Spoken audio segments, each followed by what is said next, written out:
영어 독해와 쓰기가 안 되는 이유가 뭘까요? 제가 오랜 시간 동안 아이들도 가르쳐보고 어른들도 가르쳐보면서 확실하게 느끼는 부분이 있습니다. 이 부분에 대해서 말씀을 드릴 텐데요. 그 첫 번째 이유는 정확한 단어의 뜻과 품사를 모르기 때문입니다. 기본 문장의 구성 원칙들은 다 아세요. 근데 문법을 떠나서 누가 뭐 한다 이거 정도만 알면 되는 거예요. 그러면 예를 들어서 나는 경기장에 가는 것이 신난다 라는 문장이 있어요. 이걸 우리가 나는 신이 난 경기장에 간다 라고 쓴다면 일단 문장의 순서가 엉망진창이에요. 그래서 신이 나니 사실은 여기에 있으면 안 돼. 그래서 얘는 뒤로 가야 돼요. 그죠? 그리고 나는 신이 나서 간다라고 해서 동사는 하나로 이렇게 묶어주는 게 좋죠. 그래서 나는 경기장에 가니까 신이 난다. 이렇게 돼야 되는 거거든요. 이해되시죠? 우리가 단어의 선택을 해서 그 단어를 가지고 문장을 만들 때 마음대로 구성을 한다면 이거는 문장이 되지도 않을 뿐더러 해석도 되지 않아요. 한국말도 문장에서 단어를 생각나는 대로 쓴다면 말이 안 되는 것처럼 영어도 마찬가지예요. 그래서 영어를 해석을 할 때도 그 자리에 필요한 그 자리에 들어가야 할 단어를 써야 되는데 그 자리에 들어간다는 의미를 알 수 있게 해주는 게 그 단어가 가진 품사라는 거예요. 자, 한번 볼게요. 영어로 한번 적어보겠습니다. 나는 경기장에 가는 것이 신난다. I am excited about going to the stadium. 어떤 단어가 들어가야 될까요? 제가 3초 드릴 테니까 한번 생각해 보시기 바랍니다.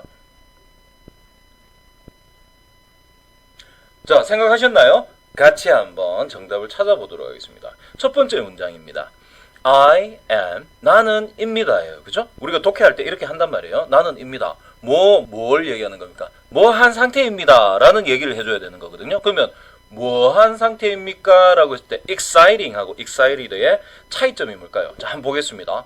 exciting, 네이버 사전을 검색해 보니까 형용사라고 나오네요. 신나는, 흥미진진한, 흥분하게 하는 이라고 되어 있습니다. 이건 뭐냐면 내가 스스로 신났다, 흥이 났다 이 말이죠. 그러니까 이거는 능동적인 상태를 얘기하는 거예요. exciting이 ing가 붙어서 형용사가 되었다. 그죠? 자, 그러면 두 번째 단어 excited. 품사가 뭐예요? 이거 형용사라네. 동사가 아니에요. 그죠? 형용사예요. 얘도 형용사, 얘도 형용사인데 얘는 뜻이 좀 달라요. 보세요. 신이 난, 들뜬, 흥분한 이라고 되어 있어요. 얘는 흥분하게 하는, 흥미진진한, 신나는 이라고 되어 있고요. 그 말뜻의 차이가 뭘까요?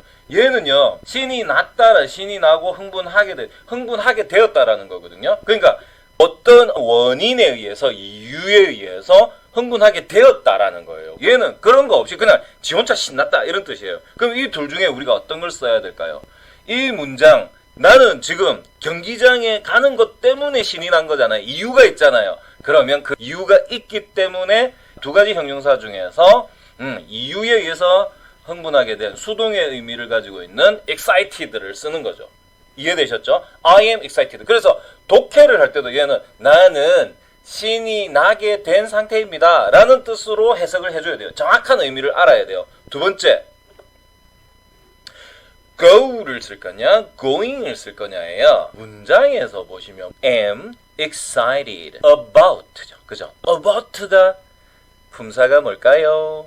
그렇죠. 전치사입니다. 전치사는 무엇의 앞에 오니까 전치사라고 우리가 얘기한 줄 아세요?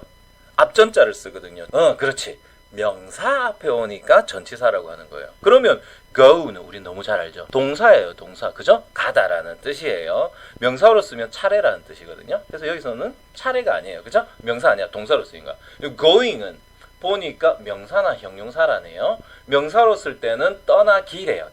형용사로 쓸 때는 어디에 다니는 이래요. 자, 그러면 내가 무엇 때문에 신났다고요? 떠나기 때문에, 경기장으로 떠나기 때문에 신난 거예요. 맞죠? 그러니까 전치사 다음에 명사가 와야 되고 명사를 찾아보니까 차례고 떠나기가 있죠. 떠나기지 당연히. 이해되시죠? 그래서 해석을 할 때, 독해를 할 때도 내가 경기장으로 떠나기 때문에 신나는 거예요 라고 써야 되는 거예요. 맞죠? 독해가 그렇게 돼야 되는 겁니다. 그 다음 to the stadium이냐 to stadium이냐 라고 했을 때 독해를 하거나 라이팅을 할 때도 마찬가지예요. 앞에서 이 내용을 얘기했던가?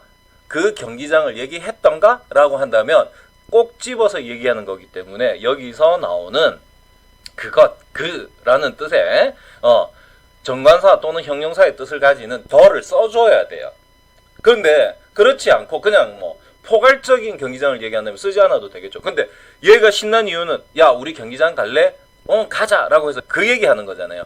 우와 그 경기장에 가다니 너무 좋아 이 말이거든요. 그러니까 그라는 뜻을 가진 the를 써줘야 되는 거죠. 이해되셨죠? 자 그러면 이 완성된 문장을 제가 아이들이 읽는 책을 가지고 그대로 한번 사진을 찍어봤는데 한번 보세요. I am excited. 나는 신났습니다. 뭐 때문에요? About going to the stadium. 스테디움에 가는 것 때문에 신났습니다. 이 말인 거죠.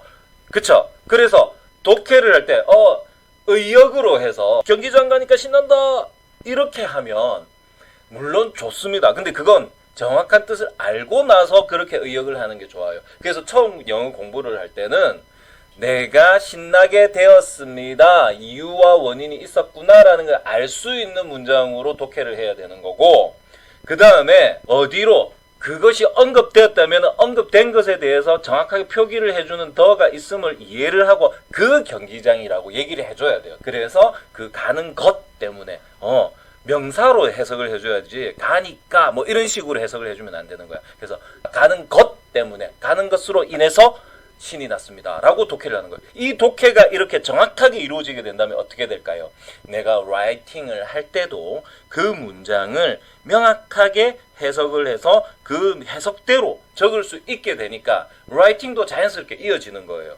그래서 이거를 두루뭉술하게 그냥 이럴 거야 라는 식으로 공부를 하게 된다면 처음에는 잘하는 것처럼 보이지만 결국 시간이 갈수록 나의 독해력과 라이팅 능력은 떨어지게 되어 있는 거예요. 저도 이 경험을 통해서 아이들에게 올바른 해석, 올바른 라이팅을 하려면 명확한 단어와 그 단어의 품사를 알고 쓰는 것이 중요하다라고 항상 가르치고 있답니다. 여러분들도 단어 공부할 때 단어의 뜻과 품사를 명확하게 알아서 사용하는 버릇을 들이면은 당연히 영어 실력이 늘지 않겠습니까? 그렇죠? 제가 다시 한번 제안합니다. 정확한 단어의 뜻과 품사를 알아야지만 독해와 라이팅도 잘 하게 된다라는 기초 말씀드리도록 하겠습니다.